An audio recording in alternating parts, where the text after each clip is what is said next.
Díganme si todos pueden ver la pantalla. Sí, sí se ve. Perfecto. Estas diapos se las voy a pasar después para que las revisen, las chequen, jueguen con ellas, hagan lo que quieran. Y obviamente imagino que no leyeron el tema porque pues no viene en su temario, pero pues vamos a hacerlo muy ameno para que sea más, para que nos vayamos rápido, ¿no? Normalmente yo les habría preguntado esto, ¿qué es un anticonvulsivo? La siguiente era esta. Es un evento transitorio con presencia de signos y síntomas secundarios a una actividad neuronal anormal, excesiva o sincrónica. Y ahí están las opciones. Si quieren las podemos responder al final para que veamos si por ahí alguien tuvo alguna duda o si les gustó, si entendimos algo. ¿Va? Aquí está otra. Una, algo es la manifestación motora de la actividad neuronal anormal. Y esta que dice fármaco de primera elección para una crisis de ausencia. Esto al final les hice un esquema que creo que les va a ayudar mucho para que pues, luego dices, todos los fármacos sirven para un montón de cosas, ¿no? Y luego es lo que confunde porque dices, ¿cómo sé cuál escoger? Pues por eso hay guías que nos dicen este fármaco de preferencia para tal cosa, este para tal cosa, ¿no? Y pues son los que vamos a ver. También les pongo esto, que ahí está, qué tipo de crisis se muestra. También esto lo vamos a ver ahorita, para que aprendamos a reconocer los tipos de crisis. Ahí está. Y esta iba a ser su pregunta de regalo, pero pues ya no. ¿Sí estás grabando, Kenny? Para que empiece ya. Sí, sí se está grabando. Sí, sí. Va, va. Entonces, pues esto lo vamos a ignorar, ¿verdad? Ya no tiene sentido. Bueno, sí tiene sentido, ¿no? Lo que vamos a aprender es la clasificación de las crisis y su farmacoterapia. Y esto es lo que vamos a revisar. Parece mucho, pero lo vamos a amenizar, ¿sale? Primero, ¿qué es la epilepsia? Pues creo que esto es algo que todos conocemos, ¿no? O sabemos. Va a ser un trastorno cerebral en el que va a haber una hiperactividad neuronal. Si recordamos que en nuestras clases de fisiología vimos lo que es la sinapsis y todo eso, pues recordemos que tiene su impulso y su regulación, o sea, algo que la estimula y algo que la detiene, porque no puede estar tanto tiempo ahí. Si nos acordamos de lo que hace rato me comentaban de la tetania, por ahí alguien, no me acuerdo. Entonces, pues tenemos estas definiciones como tal. Esta es de la ILAE. La ILAE es pues prácticamente esa organización que se encarga de revisar, regularizar, estudiar todo sobre la epilepsia, ¿no? Y esa nos dice textualmente lo siguiente: trastorno cerebral que se caracteriza por una predisposición continuada a la aparición de crisis epilépticas por las consecuencias neurobiológicas, cognitivas, psicológicas y sociales de esta enfermedad. También tenemos la definición de la guía de práctica clínica, que nos dice lo siguiente, que es un trastorno cerebral que se caracteriza por la predisposición para generar crisis epilépticas y después de ellas, pues una consecuencia ya sea neurobiológica, psicológica, cognitiva. Por aquí me parece que se pasó algo, porque la epilepsia también tiene una definición clínica y esta es la que nos importa, y es esta. Para que algo sea considerado epilepsia, tiene que tener sí o sí dos crisis no provocadas en menos de 24 horas o una crisis no provocada más una probabilidad de volver a sufrir otra en los próximos 10 años. Y pues cuando tenemos un diagnóstico de un síndrome epiléptico. En el síndrome pues ya entra la crisis epiléptica y algún otro trastorno que forma parte del síndrome. Adelante vamos a ver algunos. Esto ya lo revisamos. Entonces, aquí está. Entonces, crisis epiléptica y crisis convulsiva. ¿Alguien sabe si existe alguna diferencia o cree que existe alguna diferencia? ¿De casualidad?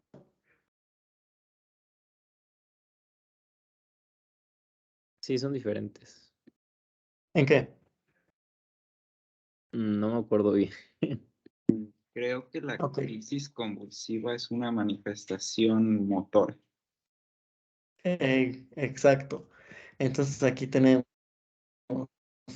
crisis convulsiva La crisis epiléptica. La crisis epiléptica, pues es precisamente el evento de la enfermedad, es decir, esa hiperactividad neuronal que va a generar algún problema, pues a nivel nervioso, ¿no? Y la crisis convulsiva como tal es la manifestación motora. Entonces, por ejemplo, toda crisis convulsiva, pues es una crisis epiléptica, pero no toda crisis epiléptica es una crisis convulsiva. Vamos a ver que, por ejemplo, tenemos crisis de ausencia, que si bien está relacionado al sistema motor, pues no hay movimiento, o sea, se pierde. Entonces, pues podemos decir que la epiléptica se refiere al evento fisiológico y la convulsiva al evento motor, ¿sí? El estatus epiléptico. El estatus epiléptico es cuando se queda en ese estado de crisis epiléptica un buen rato. Es decir, se entra en epilepsia y no sale. Y para su diagnóstico tenemos que, tiene que ser o presentarse los siguientes datos, ¿no? Tiene que ser una crisis comicial que dure al menos 30 minutos, varias crisis repetidas, es decir, está convulsionando, se detiene, vuelve a convulsionar, se detiene, vuelve a convulsionar. No como lo hice yo, pero pues algo así, ¿no? Y también cuando no hay eh, recuperación de la conciencia, es decir, que, por ejemplo, entra en una crisis de ausencia o en una crisis epiléptica donde empieza a escuchar cosas que no hay, o a ver cosas que no existen, o a oler aromas que no están ahí. Entonces, no se recupera de ahí y pues también ahí podemos tener ese diagnóstico. También podemos ver que la podemos encontrar como dos o más crisis sin recuperación de conciencia, crisis intermitentes mayores de 5 minutos, es decir, que está en crisis el paciente más de 5 minutos seguidos, o una crisis de 20 minutos o más, pues, o sea, imagínense el pobre paciente ahí todo convulsionando 20 minutos. O sea, eso ya entra en epilepsia y no puede salir. ¿Cómo vamos a clasificarla? Tenemos que se van a clasificar en 3 niveles: tipo de crisis, tipo de epilepsia y el síndrome epiléptico. En el tipo de crisis es cuando no tenemos mucha información, es decir, entonces solo sabemos eh, cómo se ve, cómo es visualmente la crisis, si es atónica, si es clónica, si es mioclónica, solo lo que vemos. Ya en tipo de epilepsia es cuando ya contamos con datos de laboratorio o de otros estudios de imagen. Ahí tenemos, por ejemplo, que se nos habla del electroencefalograma, que es cuando ya sabemos qué es lo que ocurre dentro del cerebro.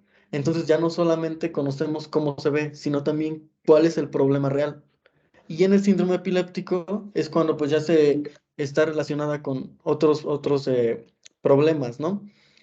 Entonces, esto depende también del lugar donde estén. Si están, por ejemplo, en un pueblito donde no hay nada más que 4 personas, 4 habitantes y ustedes, pues lo más seguro es que solamente diagnostiquen el tipo de crisis. Ya que si, por ejemplo, están en La Raza de la Ciudad de México, pues pueden llegar hasta encontrar un síndrome epiléptico muy fácilmente, ¿verdad? Ahora, la ELAE nos muestra esto y nos dice que estas son las clasificaciones: el tipo de crisis, que es la parte que está señalada arriba; el tipo de epilepsia, que es el segundo nivel de diagnóstico; y el síndrome epiléptico. El tipo de crisis vamos a ver que es cómo inicia la crisis. Si inicia de manera focal, generalizada, o se desconoce cómo inició. ¿Cuál puede ser un ejemplo de una crisis de inicio focal? Por ejemplo, alguien que empieza a tener una crisis clónica de un solo lado del cuerpo o en una sola mano. Es focal porque está afectando un área del cerebro. Si es generalizada, pues empieza el paciente así, todo el cuerpo lo mueve de manera generalizada. Y de inicio desconocido es cuando se desconoce esta información. Por ejemplo, que tú estás durmiendo y despiertas y ves a alguien ya convulsionando, no sabes cómo inició. Entonces, pues es de inicio desconocido. En cuanto al tipo de epilepsia, que habíamos dicho que es cuando ya tenemos datos de laboratorio, datos de imagen, pues vamos a tenerlas como focales, esto independientemente del inicio. Focal, generalizada, combinadas, o sea, generalizadas y focales, puede iniciar de manera focal y luego empezar todo el cuerpo, o empezar todo el cuerpo y terminar solamente en una área. O desconocida, cuando, por ejemplo, está en su casa el paciente y empieza su crisis. Tiene su crisis y lo llevan al hospital y le dicen, es que convulsionó. Y pregunta al doctor, ¿cómo convulsionó o cómo fue? El médico no debe esperar que los pacientes te digan o que los familiares del paciente te digan, ah, pues fue una clónica generalizada. No te lo van a decir, pero pues ahí es desconocido porque sabes que tuvo una crisis, pero no sabes qué tipo de crisis fue. Y ya en el síndrome epiléptico es cuando ya se relacionan otras cosas como la edad o algún factor predisponente. Por ejemplo, vamos a ver que hay una que se da mucho en niños, se me fue ahorita el nombre, que no sé si les ha pasado, ahí por ahí alguien dígame si les ha pasado, que conoces que hay un niño chiquito por ahí, ¿no? Y está jugando, está platicando y de repente se quedan así como, y vuelven y ya otra vez, o están así y de repente alargan las palabras y se pierden y luego vuelven. Ahí ya se relaciona la edad y algunas otras características etiológicas que nos van a llevar a un diagnóstico de un síndrome epiléptico. ¿Sí conocen niños así o les ha tocado verlo?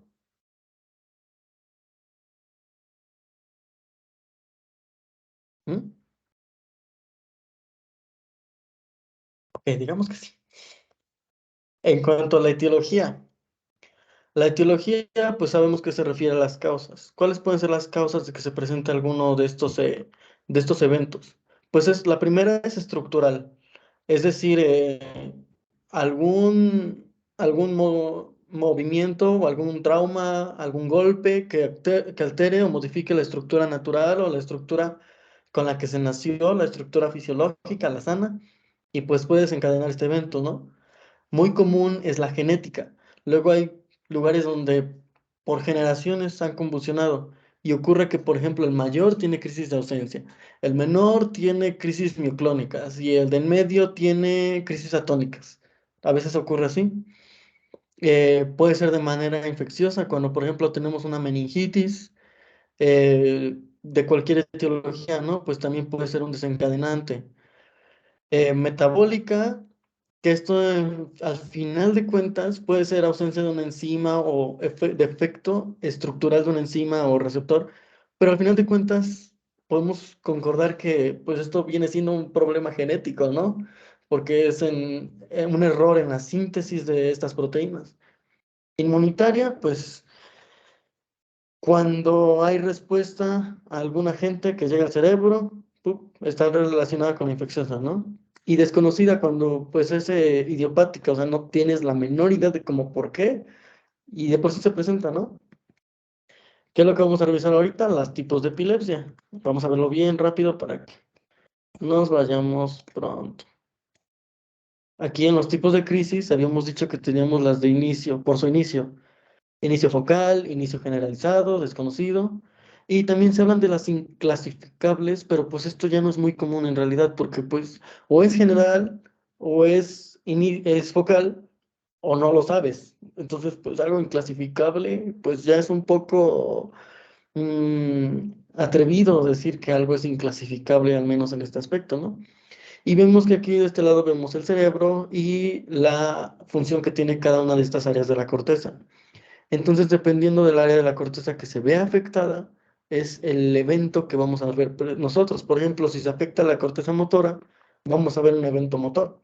Si es focal, si es generalizada, pues va a estar en todas partes. Si hablamos de una focal en la corteza auditiva, ¿qué esperaríamos? Ah, pues que el paciente dejó de escuchar o escuchaba cosas que no, ¿sí? Entonces hay que ser muy cuidadosos. La mayoría de veces, las únicas que se diagnostican son las que están acompañadas de una convulsión, porque es lo que llama la atención. Si tú estás por ahí y escuchas algo que no es, pues dices, ay, estoy loco, y te sigues, ¿no? Entonces no le das importancia en realidad. Em, ok, entonces habíamos dicho que tenemos esta etiología, ¿no? Y ya habíamos hablado. ¿Por qué es importante conocer la etiología? Porque así nos podemos guiar para un mejor tratamiento. ¿Qué es importante que sepamos de la etiología? Pues todo, ¿verdad? ¿Qué podemos resaltar? Que la más común es infecciosa. Neurocisticercosis, tuberculosis, meningitis por tuberculosis, VIH, que el VIH echa a perder todo el cuerpo, la verdad. Malaria, toxoplasma, Zika, citomegalovirus. Y aquí en metabólica, pues habíamos visto que pues en realidad también está relacionada con un aspecto genético, ¿verdad? Entonces, esos son los factores predisponentes, ¿ok? O sea, los que pueden dar un inicio a un posible evento. Ahora, los desencadenantes son los que desatan el evento como tal. Estímulos sensoriales, por ejemplo, un sonido en específico, alguna luz parpadeante, algún golpe, alguna bacteria, un virus, principalmente virus en los agentes infecciosos, un embarazo, una emoción muy intensa, no sé, cuando alguien se enoja así demasiado, demasiado, sí ha pasado que como que dices, ah, no, esta persona ya va a convulsionar y sí ocurre, se ha llegado a ocurrir que por una emoción muy fuerte, pues se desencadene una convulsión o un evento epiléptico. Isquemia, pues obviamente no, va a haber una alteración estructural de lo que ya habíamos hablado, consumo de drogas, alcohol, neoplasias, puede ser un tumor que comprima alguna parte de la corteza o de algún nervio, entonces pues también esto nos lo puede desencadenar. Y también anormalidades en cuanto a glucosa, sodio, calcio, si nos acordamos de hiponatremia, hipernatremia, hipocalemia, todo eso. Si nos acordamos que cuando me parece que era hiponatremia, pues a veces puede haber confusión y esto puede llegar a estar relacionado a veces, ¿no? No siempre, pero recordemos que también la cantidad o la presencia de un electrolitro o de un ion en un entorno o en un ambiente, pues altera también el comportamiento de la célula, ¿no? Recordemos que la sinapsis se da por sodio y todos estos elementos que están presentes en el evento y pues si alguno se ve aumentado, pues se ve reducido un umbral y es más fácil que aparezca el evento, ¿no? Ahora vamos a entrar directamente a tipos de crisis. ¿Hasta aquí alguien alguna duda, chicos?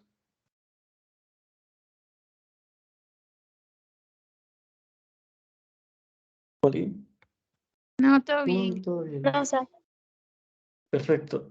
Aquí es la parte que a mí me importa que aprendan, ¿ok? Lo demás es importante saberlo, pero esta es la parte que de verdad tenemos que conocer, ¿ok?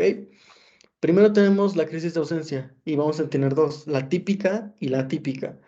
La típica pues tiene una duración menos de 20 segundos, se va a detener la actividad motora y va a haber alteraciones y recuperaciones abruptas. Por ejemplo, lo que les estaba diciendo de los niños, voy a ponerles un ejemplo ahorita que estoy hablando y luego vuelves, o sea, de la nada te desapareces y de la nada regresas, estás hablando y vuelves. Algo así, eso es de ausencia. Puede estar desencadenada por un evento febril o por una hiperventilación. En cuanto a la típica, esta está muy chistosa porque pues dura más de 20 segundos y no es tan brusca. Hagan de cuenta que en esa te vas perdiendo y luego vas volviendo. O sea, si hay una diferencia en que hablas y te bloqueas, regresas, o que de repente te empiezas a perder y vuelves. O sea, sí, hay una diferencia importante. Típica, inicio y final abrupto, menos de 20 segundos. Atípica, no es tan abrupta o tan brusca y dura más de 20 segundos. ¿Así ven?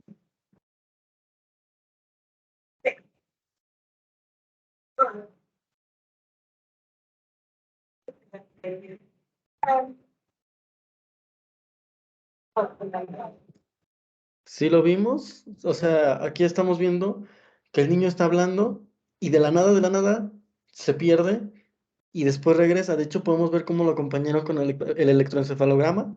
Lo voy a repetir.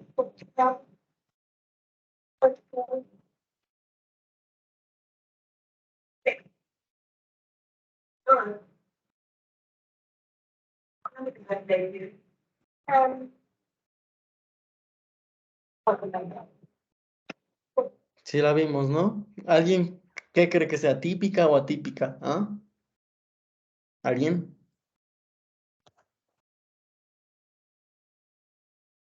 Típica por la duración. Exacto. Hay que contemplar la duración. Duró menos de 20 segundos. El niño de la nada se pierde, vuela y regresa. Típica, ¿ok? La tónica. En esta va a haber una pérdida del tono muscular. Va a estar bien y de repente ¡pum!, se caen. No necesariamente es un desmayo, porque puede no haber alteración de la conciencia. Es decir, puedes estar tú consciente, te caes y después te levantas. Es muy corta en realidad y veamos cómo se ve.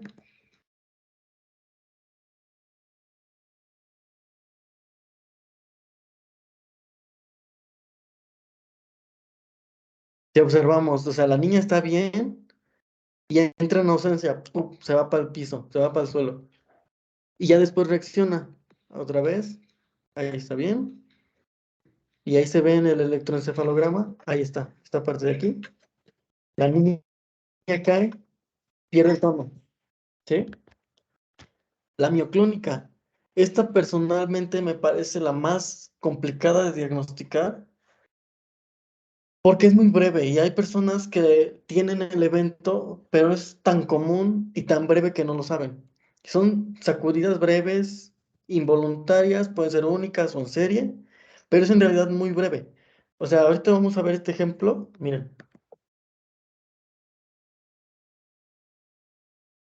¿está bien?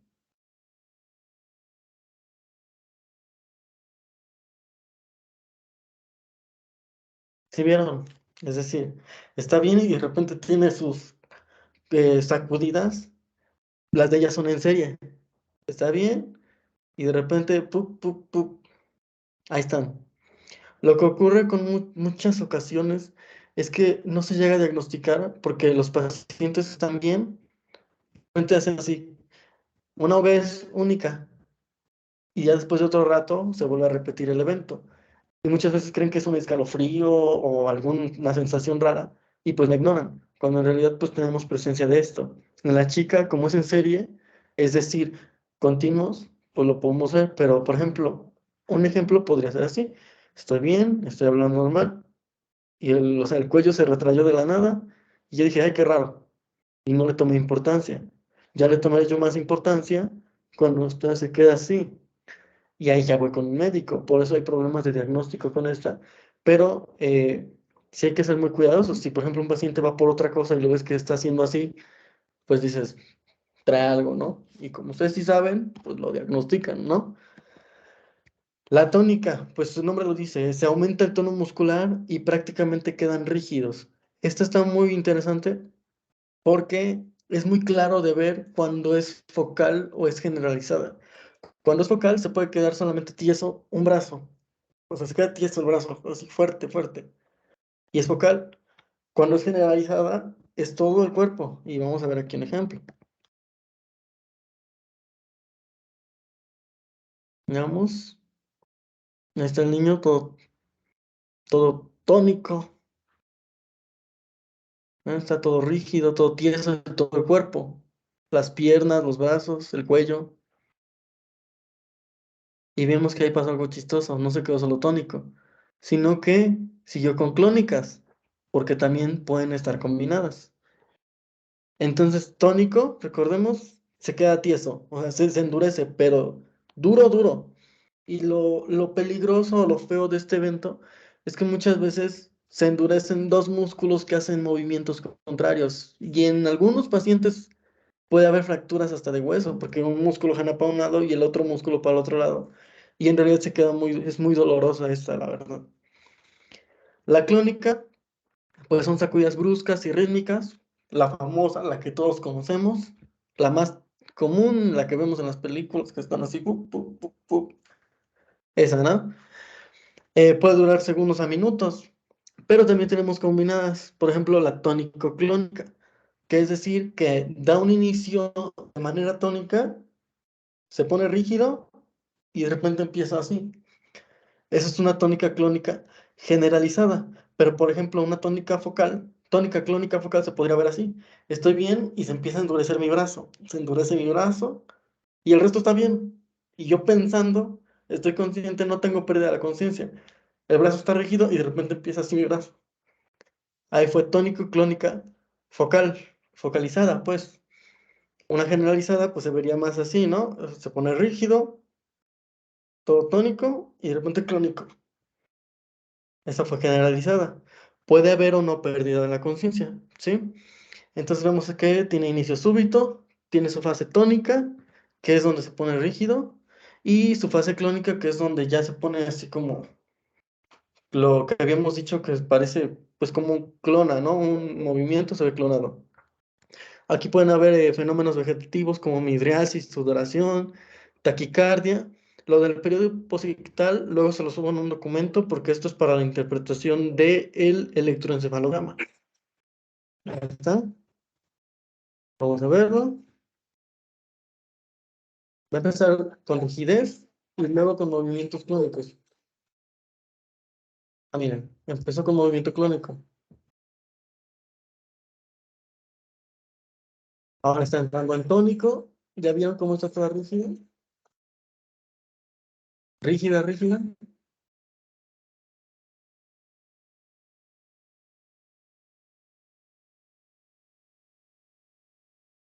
Y ahí se ve rígida.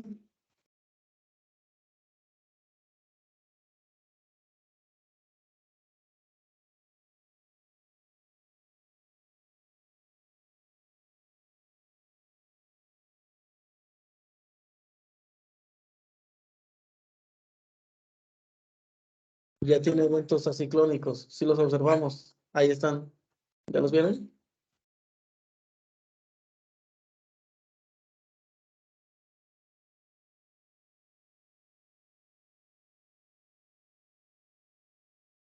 Ya está.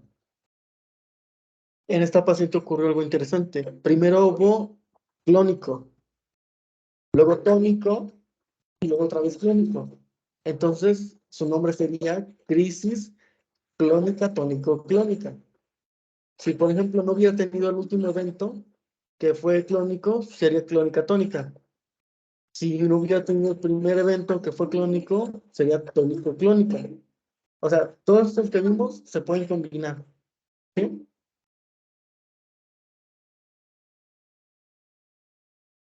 Ok, hasta aquí, chicos, ¿alguna duda? De tónica, atónica, clónica, mioclónica, ausencia, las 5 básicas. Luego se marean. ¿No dudas? Todo bien, No, gracias. todo bien, Sam. Sam. Todo bien, gracias. Perfectísimo. Entonces, pues miremos esto porque ya lo vimos. Ahora, ¿qué nos dice la ILAE? Porque dices, bueno, ¿cómo lo clasifico, no? O sea, sí, está bien que es clónica, tónica, pero hace rato me estabas hablando del inicio y del tipo de epilepsia. ¿En qué baso, no? Pues nos dice esto la ILAE. Vamos a comenzar con el inicio. Es decir, primero vamos a ver si es focal o generalizada. Y esto refiriéndonos al inicio. Es decir, que inicia, no es lo mismo que inicie así, es tónica, rígido, de un solo lado, sería focal, a que inicie así. Ya todo el cuerpo ya sería generalizada, ¿no? Para eso hay que conocer el inicio. Luego, después de que conozco si es focal o generalizada, debo conocer si hay pérdida o no de la conciencia. A veces puedo no tener este dato, ¿ok? Entonces podemos decidir tomarlo o no. Podemos decir, con pérdida de la conciencia, sin pérdida de la conciencia. O podemos decir, no se clasifica en cuanto a conciencia, ¿ok? Luego vamos a, permítanme tantito. Ay, ¿cómo me salgo? Permítanme. Vuelvo en un segundo.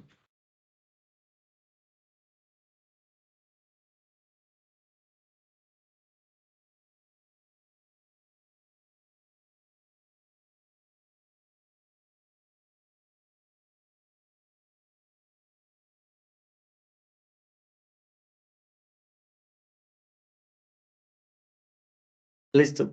A ver, continuamos. Habíamos dicho que primero el inicio, si es focal o generalizada. Luego, si hay pérdida o no de la conciencia. Y esto puedo decidir utilizarlo o no.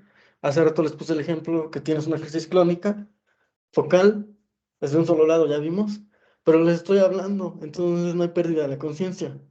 Si yo me pierdo, pues ya hay pérdida de la conciencia, ¿sí? Pero pueden escoger clasificarlo o no. Lo importante o lo más aceptable o lo más esperable es que inicien con conocer cómo inició. Es decir, aunque suene redundante, comenzamos con el comienzo. Si inició de manera clónica, si inició atónica, si inició tónica, si inició de ausencia. Esto es importantísimo y esto nos vamos a referir al primer signo, porque luego hay convulsiones que son, se cae, se pone duro, luego se pone de lado, luego se pone normal. Entonces, pues no, tenemos que basarnos en el primer signo. Si primero se cayó, entonces decimos que fue de un inicio atónica, ¿no? Eh, Esta parte no le vamos a poner mucha atención, pero aquí también es importante que conozcamos si es motora o no. Habíamos dicho que el motor es cuando hay una convulsión, es decir, cuando únicamente nos referimos al evento en el que hay un evento motor, sí, al evento motor. Cuando no es motora, pues puede ser otra, no sé. Habíamos dicho que podemos oler cosas que no están ahí, escuchar sonidos que no existen, cosas así, ¿no? Entonces, pues son errores, pero no hay actividad motora. Ahora, algunas descripciones adicionales que ustedes pueden utilizar son algunas otras que no van a alterar el tipo de crisis. Por ejemplo, otros signos, síntomas. Aquí nos ponen como ejemplo una crisis emocional focal. Ok, aquí solamente nos están agregando que fue emocional, que la etiología fue emocional. ¿Sí? Ya lo demás lo tenemos otra vez bien. Tónica, aquí le agregan el brazo derecho e hiperventilación. O sea, sí, pero si queremos solamente hablar de la clasificación única de la epilepsia, pues diríamos que es una crisis tónica focal, porque es solamente el brazo derecho y nos dice, ¿no? Si dijera de ambos brazos de todo el cuerpo, pues sería ya generalizada. Ahora, ¿cuál es la diferencia entre bilateral a generalizado? Ahí nos tiene mucho texto, pero pues es más sencillo de lo que creemos, ¿no? La generalizada pues inicia completa, ¿no? Inicia todo.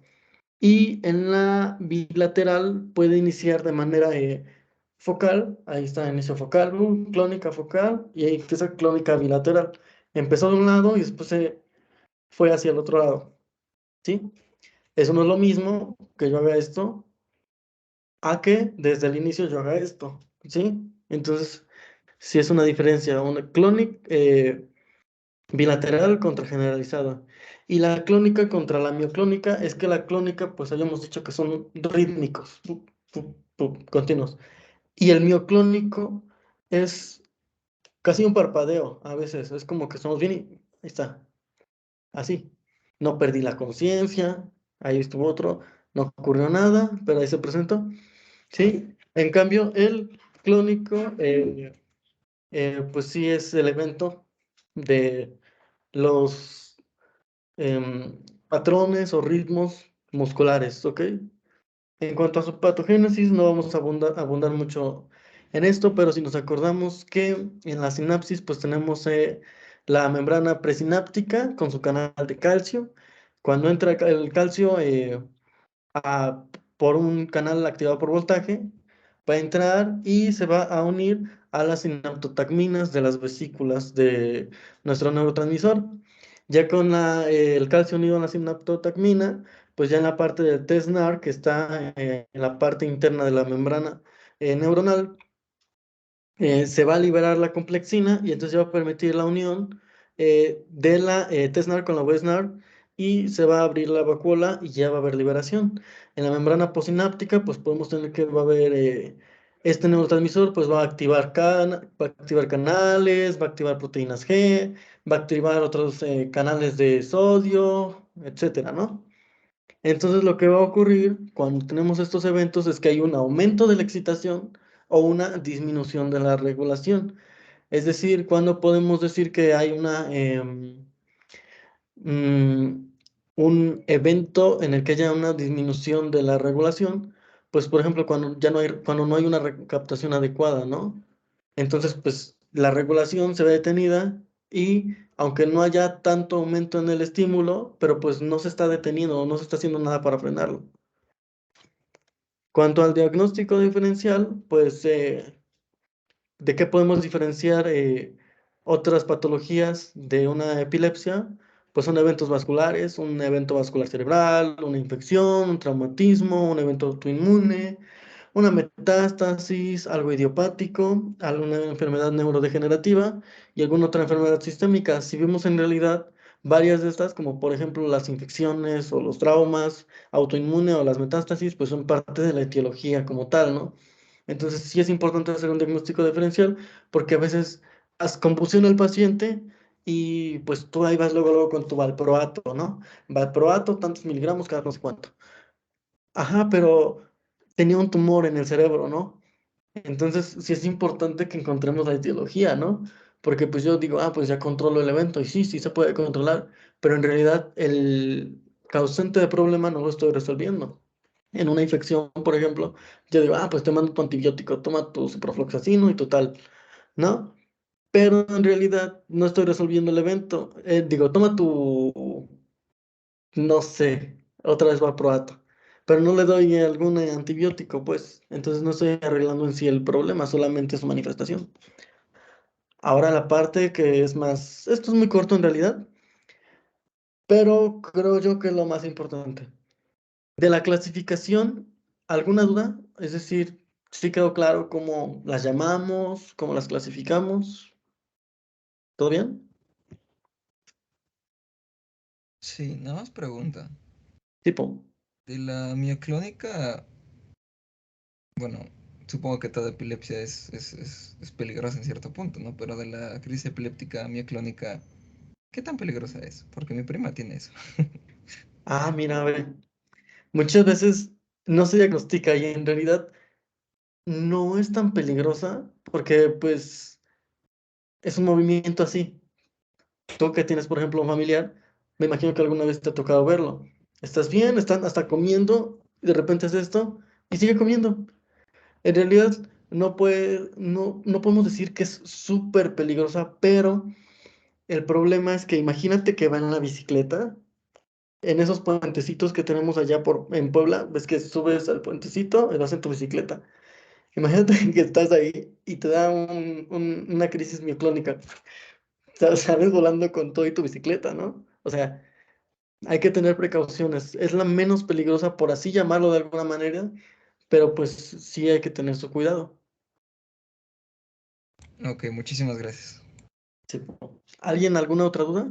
¿Hasta aquí?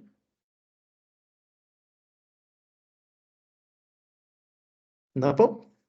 Bueno, si tienen dudas me pausan, ¿va? Entonces, ¿cuál va a ser el tratamiento farmacológico? Vamos a entender que el primer grupo son las idantoínas. ¿Cuáles son las idantoínas que vamos a utilizar? Principalmente fenitoína. Ahí les puse otros ejemplos, pero la idantoína, el prototipo de la idantoína es fenitoína, ¿ok? Ahora, siempre a ustedes es importante que a partir de ahora que están tomando Pharma 2, no te aprendan únicamente, ese es el grave error que muchas veces cometemos, que solamente nos aprendemos la información del fármaco y su nombre, ¿no? Pero vamos a darnos cuenta que en realidad cuando ya lleguen a una práctica clínica o se vayan a meter a un hospital, a un centro de salud, es importante que conozcamos patentes, mínimo uno, y eso van a ver que les va a salvar la vida. En verdad, chicos, tema que chequen, se aprenden uno de patente mínimo, ¿ok? Entonces, ¿cuáles son los patentes de fenitoína más utilizados? Biodan, Dalmarin y el más conocido es el Spamin. El Spamin también tiene la ventaja de que, como vemos ahí, también lo tenemos en suspensión de 2,5 miligramos sobre 100 mililitros y este lo utilizamos mucho en pacientes pediátricos, ¿ok? Entonces, vamos a aprender la información de nuestro fármaco y al menos uno de patente. Esto nos va a ayudar mucho, ¿ok? Ahora, ¿cuál es el mecanismo de las idantoínas? Ahí lo vamos a ver, tenemos esa imagencita y aquí nos dice qué es lo que hacen. Limita los disparos de los potenciales de acción porque va a haber una desaceleración de la recuperación de los canales de sodio. Recordemos que cuando se utiliza un canal de sodio, pues se tiene que volver a recuperar para utilizarse, ¿no? Entonces, desacelera su recuperación y se detiene el estímulo que se da por el sodio. Ahora, en dosis muy altas también puede aumentar la respuesta que se da por GABA. Es decir, puede hacer un sinergismo con GABA. ¿Ok? En cuanto a su ADME, pues vamos a ver que su liberación va a ser buena, va a ser muy rápida. Su unión a proteínas, pues es del 90%. Va a tener una competencia la fenitoína con el valproato.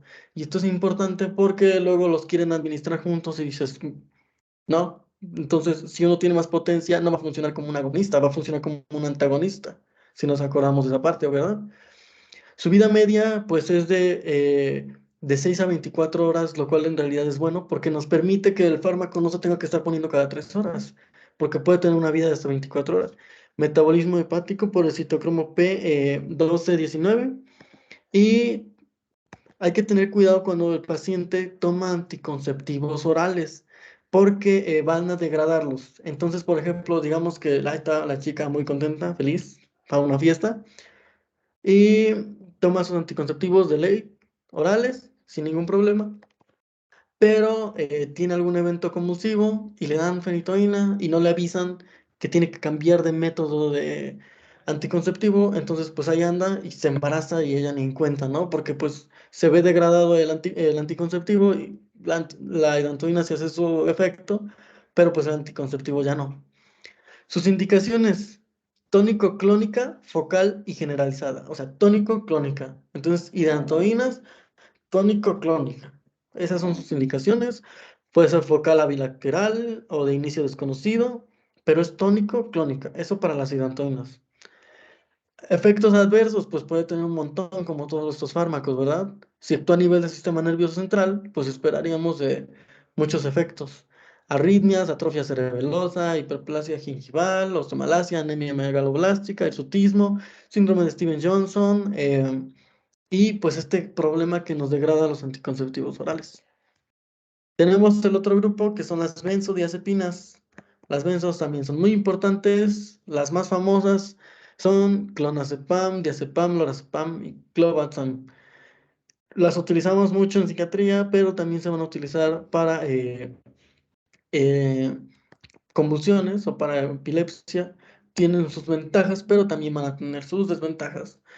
Las patentes que podemos encontrar para clonazepam, las más comunes en México, les estoy poniendo patentes mexicanas obviamente, son Creadex y Rivotril. Rivotril se utiliza demasiado en realidad. En diazepam pues tenemos el relazepam y el ortopsique, que el ortopsique me parece que es uno de los que más se utilizan en México, o sea, es de los más conocidos, dicen diazepam, ortopsique, ¿no? Lo encontramos en 10 o 5 miligramos en tabletas, ¿ok? La TAM, y ese en cuanto al lorazepam, y en cuanto al clobazam, pues tenemos el frisium. Esa es la única patente que hay de clobazam, pero pues principalmente nos vamos a enfocar en clonazepam y diazepam. Aquí tenemos una imagencita que nos va a ayudar a ver cómo es el mecanismo de acción.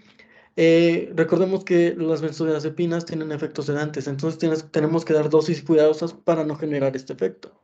Van a potenciar la inhibición de GABA por el subconjunto al receptor en subunidad alfa, y van a aumentar la frecuencia de los canales de cloro. Y pues vemos aquí como tenemos nuestra membranita, tenemos aquí el canal de cloro y ahí tenemos la unión de GABA, ¿sí? Ahí se va a unir GABA, ya conocemos el efecto de GABA, entonces va a aumentarnos la inhibición y es lo que nos van a hacer las benzodiazepinas. Principalmente se administran por vía oral, tienen unas tasas de vida media del clonazepam de 23 horas, lo cual es bueno porque puedes administrarlo casi cada 24 horas sin ningún problema. El diazepam, miren, de 43 horas. Esto es bueno. ¿Por qué es importante conocer las tasas de vida media? Porque si tiene una tasa de vida media de 3 horas, por ejemplo, pues cada 3 horas tengo que administrarlo porque después ya no me va a servir. O sea, sí, pero no con la misma calidad o potencia, pues. En cambio, si tiene una vida media muy alta, pues no me veo la necesidad de andar administrando a cada rato al paciente, pobrecito, ¿no? O sea, también hay que ser gachos, ¿verdad? Sus indicaciones del clonazepam: crisis de ausencia. Fíjense qué chistoso, ¿no? O sea, es un sedante y se utiliza para crisis de ausencia. Gracioso, ¿no? Pero bueno. Mioclónicas en niños La desventaja principal que tiene es que va a generar una resistencia a los primeros 6 meses. El diazepam y lorazepam para el estatus epiléptico, de este hay que acordarnos, porque luego dices, no, pues ya lleva convulsionando 5 veces. Y dices, pues no es un evento epiléptico normal, es un estatus epiléptico. Dice, ¿qué le damos? No sabemos, ¿no? Le queremos dar valproato y no. Para eso tenemos a diazepam, lorazepam. El clorazepam, pues para crisis focales, que el clorazepam, pues lo utilizamos para el síndrome de Lennox-Gastaut, está mal escrito, disculpen, pero pues en realidad es poco común que encontremos este evento, ¿no? Sus efectos adversos pues van a ser somnolencia, letargo, ataxia, hipotonía, disartria, mareos, todo lo que podemos esperar de un fármaco o de un grupo de fármacos que prácticamente inhiben el sistema nervioso, ¿no? O sea, creo que son un poco lógicos, ¿no? Hipotonía, ataxia, mareos, son esperables. Siguiente grupo, pues los barbitúricos, ¿ok? ¿Cuáles vamos a usar? Estos ya los conocemos, ¿verdad? Fenobarbital y también la primidona, está en los Estados Unidos, así que eso lo vamos a revisar. Fenobarbital. ¿Cuáles son sus patentes? El Fenabot, tabletas de 100 miligramos, y también el Alepsal, aunque es más común que utilicen el Fenabot. Si ustedes les preguntan un barbitúrico, les vamos a decir Fenabot, ¿ok? Y aquí tenemos la mismita imagen que nos va a explicar que van a potenciar pues a GABA. Esto ya lo habíamos revisado, si nos acordamos. Potencian GABA y también aumentan la corriente de GABA. Pero en cuanto a su duración, no a la frecuencia, es decir, si se abre el canal o si se abre el receptor, permanece más tiempo, no que ocurra más veces, sino que es una vez, pero más tiempo, ¿ok? En cuanto a su ADME, pues la vía oral es una belleza, sí es lenta, pero aunque es poco común, tenemos un 100% de absorción, 40% de una proteínas plasmáticas y su tasa de vida media, miren, es de 50 a 140 horas. Una súper ventaja porque pues no lo vamos a estar administrando mucho, ¿verdad? O no a cada rato y pues su vida media nos ayuda con eso, no hay que ponerlo cada 8 horas, como si fuera un paracetamol. En cuanto a sus indicaciones, pues tenemos otra vez tónico-clónica, ya sea generalizada o focal a bilateral. Acordémonos que tenemos la generalizada, tónico-clónica, empieza todo el cuerpo tónico y luego clónico, y la focal a bilateral, empezamos que inicia, por ejemplo, tónico un brazo, y luego clónico y entra el otro brazo. Entonces, tónica clónica, focal a bilateral. Generalizada es cuando inician al mismo tiempo, acordémonos de eso. Y también de inicio desconocido, pues, cuando sabemos que tuvo este evento, pero no sabemos por qué ocurrió o en cómo inició. Sus efectos adversos, sedación, nistagmo, ataxia, irritabilidad, hiperactividad, la mayoría relacionados con dosis altas, mal administradas, claramente. Entonces sí hay que ser muy cuidadoso con fármacos como los barbitúricos, ¿verdad? También como las benzodiazepinas, todos estos fármacos, hay que tenerles mucho cuidado. Los inmunostilbenes o inmunostilbens, tenemos a la carbamazepina y a la oxcarbazepina. ¿Cuál es la patente de carbamazepina? Pues la vamos a encontrar así como tal, como carbamazepina, tabletas de 200 miligramos. En cuanto a la oxcarbazepina, pues sí vamos a tener una patente que es el Actinium. Está en 150 o 300 o 600 miligramos. Obviamente no hay que iniciar con las dosis más altas, ¿verdad? No hay que utilizar los fármacos porque vemos que se puede provocar una resistencia, una toxicidad, etcétera, etcétera. Van a limitar los disparos de potencial de acción y van a acelerar la recuperación de los canales de sodio activados por voltaje. Es decir, el potencial va a estar llegando. Recordemos que va a haber una hiperactividad neuronal. Lo que va a hacer carbamazepina es que va a hacer que estos disparos se detengan, ¿no? Y pues aquí tenemos nuestro canal de sodio y vemos como aquí está en la parte inferior el sitio de unión y pues prácticamente digamos que lo cierra, por así llamarlo de alguna manera, ¿no? Su administración es casi siempre por vía oral, tiene un 75% de unión a proteínas y su tasa de vida media es de 1 a 2 horas. O sea, es bien poquito, la verdad. Entonces hay que tener cuidado porque, pues después de un rato no podemos generar ese efecto acumulativo que esperamos con muchos fármacos, ¿verdad? Indicaciones: tónico-clónica generalizada, focal, neuralgias del trigémino y glosofaringeo, también algunos trastornos bipolares, pero en este caso nos vamos a enfocar en tónico-clónica. Si vemos, la mayoría no sirve para tónico-clónica, son pocos los que hemos dicho que sirven para otra cosa. Efectos, pues estupor, coma, hiperirritabilidad, convulsiones, somnolencia, vértigo, ataxia, náusea, vómito, pues los esperables, ¿no? Las oxinimidas, este fármaco es importante, la etosuximida. Lo vamos a encontrar muy común, la buena patente es el Flutzoid, jarabe, hay varias presentaciones de Flutzoid. Esta nos sirve para las crisis de ausencia, ¿ok? Este se utiliza muchas veces como primera línea para crisis de ausencia, es decir, los niños chiquitos, aún así, se pierden en la crisis de ausencia, primera línea, etosuximida, hay guías que nos dicen lo contrario, pero pues en realidad se utiliza mucho, por eso es importante que también conozcamos la etiología. Reduce la corriente de canales de calcio de tipo T en el tálamo y pues por lo tanto inhibe sus corrientes de tipo T. Y aquí tenemos otros anticonvulsivos que nos sirven para crisis de inicio focal, o sea que no inician así todas generalizadas. De inicio focal, acordémonos que el inicio es importante conocerlo. Exogabina, pues va a abrir los canales de potasio y va a tener una vida media de 7 a 11 horas. Sus efectos, pues mareo, somnolencia, fatiga. Tenemos el felbamato, que pues es un fármaco en realidad de segunda línea. Si no nos sirven otros, pues nos vamos por felbamato para crisis de inicio focal, ¿ok? Gabapentina y pregabalina, pues estos son supuestos análogos de GABA, o quieren parecerse a GABA, pero no lo pueden, no lo consiguen, pobrecitos. Vamos a ver que van a tener una equivalencia a carbamazepina, ¿ok? Pueden producirnos somnolencia, mareos, fatiga. Tenemos a la cosamida, que como un efecto secundario está muy gracioso, que prolonga el intervalo PR y puede generar un bloqueo auriculoventricular. Entonces luego los pacientes tienen ahí algún problema cardíaco y tú se lo das y dices, pues no, hay que tener cuidado, ¿verdad? Por eso hay que conocer estas partes. La lomotrigina, pues igual es para inicio focal, como todos estos, tiene una vida media muy larga de 24 a 30 horas, eso es bueno, y pues sus efectos adversos en realidad pues no son nada graves, son mareos, tantito visión borrosa, náusea, vómitos, apullido. O sea, no son tan intensos como otros, ¿no?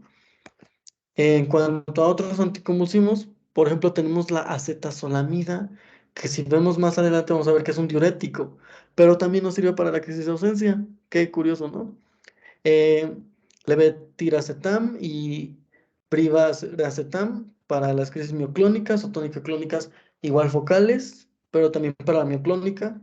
Ese es principalmente el levetiracetam. Tenemos también el estiripenol, que esto lo vamos a utilizar como un coadyuvante con clobatsam y valproato, que habíamos visto que el clobatsam es una benzo y valproato. Ahorita lo vamos a revisar porque es un fármaco importante. También tenemos el topiramato, que nos sirve para las crisis tónico-clónicas y el síndrome de Lennox-Gastaut en niños menores de 2 años. Ahora el valproato, es importantísimo cuando se habla de anticonvulsivantes. Su patente más conocida es el Atemperator. Su acción pues va a reducir la corriente de calcio de tipo T, va a estimular GABA y va a inhibir su degradación, por lo tanto va a estar más tiempo ejerciendo su efecto. Son una proteína es de 90% y su vida media son de 15 horas. Sus indicaciones, vean, son mioclónica, tónico-clónica, focales y de ausencia. Prácticamente todas, podemos decirlo, ¿no? Entonces es una maravilla este fármaco en realidad. Su toxicidad, pues son efectos gastrointestinales, sistema nervioso central, como mareos, por ejemplo, alopecia, aumento de peso, hepatitis, pero pues esto cuando utilizamos todos, recordemos que la toxicidad, pues si no es algo genético, es por una mala administración de los medicamentos, dosis altísimas o malas indicación, ¿no? Ok. Ahora, ¿cómo voy a escoger yo el medicamento, no? Dices, me dijiste como 50,000 medicamentos, ¿cómo lo conozco? Primero es importante conocer, hubo un evento de crisis epiléptica, inicio tratamiento, Si es una persona joven, está sano, no tiene antecedentes, es decir, que en su familia nadie tiene ese problema, nunca le ha ocurrido antes, y en el electroencefalograma pues estuvo normal, pues dices, pudo haberse un golpe, ¿no? No se administra ningún medicamento. Y lo dicen muchas guías y lo dice el Goldman. Ahora, ¿cuándo sí iniciar un medicamento? Cuando tenemos todo lo contrario a esto, por ejemplo, que es una persona ya mayor, que si hay antecedentes, que algo familiar, que hubo algún signo en el electroencefalograma, pues vamos a iniciar la monoterapia. Si hay control de convulsiones, pues ya lo hicimos, ¿no? Si no hay control, vamos a cambiar a un segundo fármaco, es decir, dejamos el primero y utilizamos otro. Si funciona, pues ya la hicimos. Si no, pues vamos a iniciar la terapia combinada, que es decir, cuando vamos a juntar varios fármacos. Cuando esté controlada la convulsión, ¿en qué momento se deja? Aquí nos dice el cuadrito verde. Se debe continuar la terapia hasta 2 años después de la última convulsión. Es decir, si tú decidiste administrar un medicamento, lo logras controlar y de la última convulsión que se presentó, tiene que seguir tomando el fármaco o los fármacos, si hablamos de polifarmacia eh, o terapia combinada, hasta 2 años después de que ocurrió el último evento. Ahora, ¿qué voy a darle de todos estos medicamentos? Pues estos son los de primera línea. Para tónico, tónica focal y focal bilateral, el carbamazepina y la fenitoína. O la fenitoína, no juntos necesariamente. En las de ausencia, tuzuximida o valproato. Mioclónicas, valproato. Febriles, el diazepam, digo. Pero pues en realidad valproato cuando no se conoce exactamente pues es una buena opción para administrar. Pero por ejemplo si ya sabemos que es de ausencia, podemos administrar valproato o etosuximida. Si es mioclónica, valproato o levetiracetam. Entonces uno se hace cuenta que no hay nada, valproato. Si hay eso, pues se supone, funciona para prácticamente todo. Pero por ejemplo si aquí es más específico, pues para las de ausencia es etosuximida. Está, luego se las paso. Bueno, les voy a pasar todas las diapositivas. Chicos, de lo que fue el tema, ¿alguna duda? Traigo 3 casitos por ahí, si alguien quisiera. Antes que nada, ¿hay alguna duda? No, todo muy bien, gracias. ¿Sí, no? Bueno, entonces me gustaría que si quiere alguien, por favor, nos apoye con este caso clínico. Solo díganme quién quiere participar, si quisieran participar.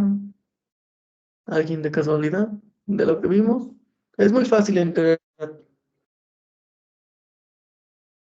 ¿no? Pues vamos a ver. El primer caso clínico es una mujer de 25 años, describe el inicio de sus crisis de 30 segundos, de un sentimiento intenso de estar escuchando música familiar. Ella puede escuchar a la gente hablando, pero posteriormente se da cuenta de que no entiende lo que le dicen. Después del episodio, se encuentra levemente confusa y debe reorientarse a sí misma. ¿Qué tipo de crisis hay aquí?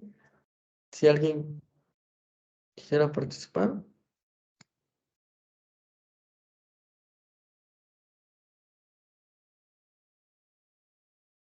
Uy, se me acabó la pena. ¿No? ¿Está bien? Está rara, ¿no? Está rara. Esta hablamos como crisis compleja. Es decir, cuando no entra nada ahí, lo llamamos como complejo. Antes se le decía, tenía otro nombre, pero actualmente cuando dices, ¿qué onda? Pues es algo complejo.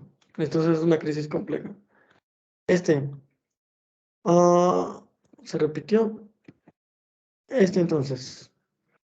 Un hombre de 35 años con epilepsia mioclónica juvenil tiene crisis que comienzan con sacudidas de ambos brazos, seguidas de rigidez en todas las extremidades y luego sacudidas rítmicas de la misma. ¿Qué tipo de crisis hay aquí? Está re fácil.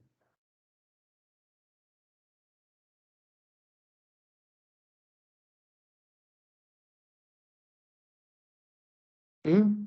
Inicia con sacudidas. Las sacudidas habíamos dicho que era mioclónica, ¿no? Luego se pone rígido, tónico. Y luego otra vez sacudidas, pero ya son rítmicas, ya es clónica. Entonces es una crisis mioclónica, tónica, clónica. ¿Sí? Ahora, las partes del tratamiento ya habíamos visto. Tenemos que revisar al paciente si de verdad ocupa el tratamiento. Si no lo ocupa, no se lo den. Si solo fue una vez, está sano, no hay ningún antecedente y le hicieron un estudio y está bien, pues no hay necesidad de dárselo. ¿Sí? Ya si vemos que hay alguna razón para dárselo, pues ya se le administra un fármaco. Ahora, pues la parte de genérico y patente, a ustedes no se las voy a preguntar, pero pues recordemos que sí es importante que aprendan al menos una patente, ¿no, chicos? Eso los va a ayudar mucho, la verdad. Y prácticamente esto fue todo, ¿no? Bien fácil, bien rápido.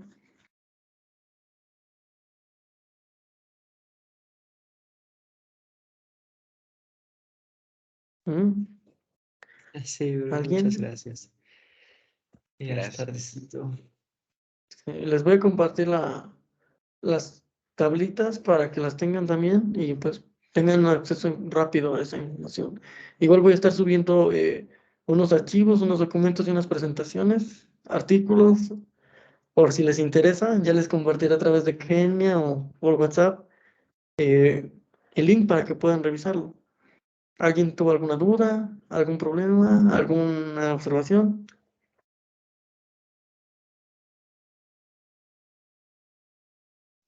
Todo bien. Qué bueno, qué bueno que... Y pues eso fue todo, chicos. Gracias por venir. Y pues son libres si ya se quieren ir a descansar. Gracias por grabar, Kenia. Ya se detuvo de grabar. Cuando quieras. Gracias a ti. Cuídate mucho. Cuídense mucho, todos. ¿Ya te vas? Besos. Gracias, Ab. Bonita Bye. noche. Bonita Muchas noche. gracias. Brother, Chico. una pregunta. Bueno, igual es Sí, más dime. personal, ¿sabes?